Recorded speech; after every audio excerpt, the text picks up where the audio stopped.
Halo, selamat pagi, selamat siang, selamat sore, selamat malam. Jumpa kembali di channel saya Bung Niko dalam mata pelajaran PKN. Masih di kelas 10 bab 1. Kali ini di bagian 3 ya. Kita berbicara tentang nilai-nilai Pancasila dalam penyelenggaraan negara. Nah, seperti apa materinya? Mari kita simak bersama-sama. Kita lihat kompetisi dasar, ada 4 kompetisi dasar ini diambil dari kompetensi inti ya. Poin pertama adalah aspek sikap spiritual, kemudian poin kedua sikap sosial, poin ketiga ini adalah aspek kognitif atau pengetahuan, dan yang keempat ini adalah aspek keterampilan. Nah, tujuan pembelajarannya kita kaitkan dengan kompetensi inti 3 yaitu kognitif. Setelah mempelajari materi ini, diharapkan kita dapat menganalisis nilai-nilai Pancasila dalam praktek penyelenggaraan pemerintahan negara. Kemudian kita lihat peta materinya pada kali ini ya. Ada 3 subtopik ya yang akan kita pelajari. Yang pertama sistem nilai dalam Pancasila, yang kedua implementasi Pancasila, dan yang ketiga nilai-nilai Pancasila dalam penyelenggaraan pemerintahan. Baik, kita langsung mulai. Yang pertama itu sistem nilai Pancasila. Nah, kita lihat terlebih dahulu apa yang dimaksud dengan sistem. Jadi secara sederhana, sistem itu dapat diartikan sebagai suatu rangkaian yang saling berkaitan antara rangkaian atau bagian yang satu dengan rangkaian atau bagian yang lainnya. Nah, jika dikaitkan dengan sistem nilai, berarti ada beberapa nilai yang bersama-sama mengarah pada satu tujuan. Itu sistem nilai. Pengertiannya adalah konsep atau gagasan yang menyeluruh mengenai sesuatu yang hidup dalam pikiran seseorang atau kelompok masyarakat tentang apa yang dipandang baik. Kemudian nilai Pancasila. Nah, Pancasila sebagai nilai mengandung serangkaian nilai, yakni nilai ketuhanan, ya, kemanusiaan, persatuan, kerakyatan, dan nilai keadilan. Nah, kelima nilai tersebut merupakan satu kesatuan yang utuh. Jadi, Pancasila itu merupakan nilai moral atau nilai kebaikan yang bersifat abstrak. Oke, kita lanjut ke bagian 2, implementasi Pancasila. Penerapan Pancasila terdiri atas 3 dimensi ya. Ada dimensi spiritual, dimensi kultural, dan dimensi institusional. Kita lihat dimensi spiritual itu artinya Pancasila mengandung keimanan dan ketakwaan kepada Tuhan Yang Maha Esa sebagai dasar atau landasan menyeluruh dalam falsafah negara.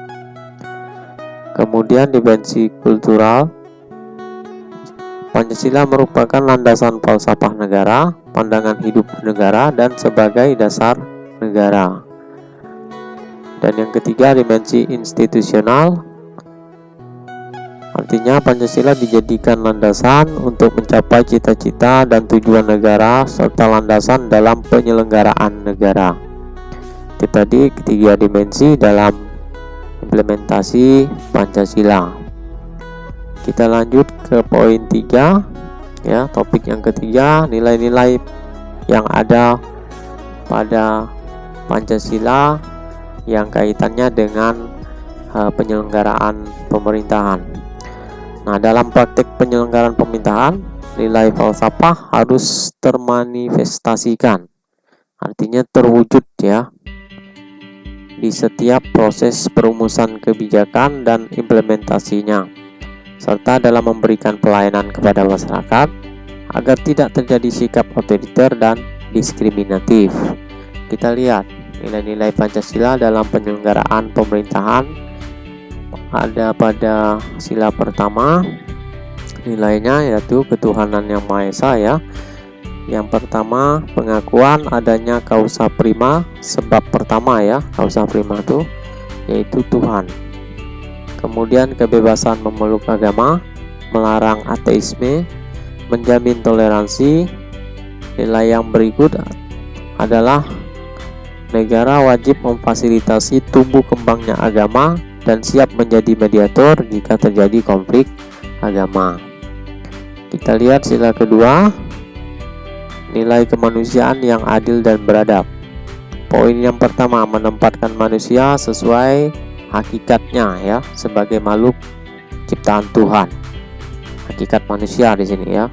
Kemudian menjunjung tinggi kemerdekaan, keadilan dan peradaban yang tidak lemah, beradab ya, memiliki daya, cipta, rasa, karsa serta keyakinan yang melebihi dari makhluk hidup lainnya. Kemudian sila ketiga, persatuan Indonesia. Nilainya termasuklah nasionalisme, cinta akan bangsa dan tanah air, menggalang persatuan dan kesatuan bangsa, menghilangkan penonjolan kekuatan, kekuasaan, keturunan, atau perbedaan ras. Kemudian menumbuhkan rasa senasib dan sepenanggungan. Jadi kita ini sama-sama pernah dijajah ya, dalam memperoleh kemerdekaan tadi. Oke, kita lanjut. Nilai sila keempat, kerakyatan yang dipimpin oleh hikmat kebijaksanaan dalam permusyawaratan perwakilan. Nilai yang pertama, demokrasi. Kemudian ada permusyawaratan, menjunjung tinggi nilai kejujuran. Nilai khas demokrasi Indonesia terletak pada permusyawaratan rakyat. Nah, ini yang membedakan sistem demokrasi kita dengan negara luar. Kemudian nilai dalam sila kelima, yaitu keadilan sosial bagi seluruh rakyat Indonesia, ada 4. Kemakmuran yang merata, kekayaan alam digunakan untuk kepentingan bersama ya, kemudian melindungi seluruh rakyat. Nah, ini yang keempat ya, adanya keseimbangan antara hak dan kewajiban. Jadi setelah kita mendapatkan hak kita juga wajib melaksanakan kewajiban kita sebagai warga negara yang baik. Jadi harus seimbang, balance.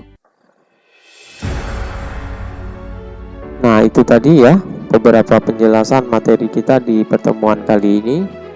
Semoga apa yang saya sampaikan bermanfaat bagi kita semua.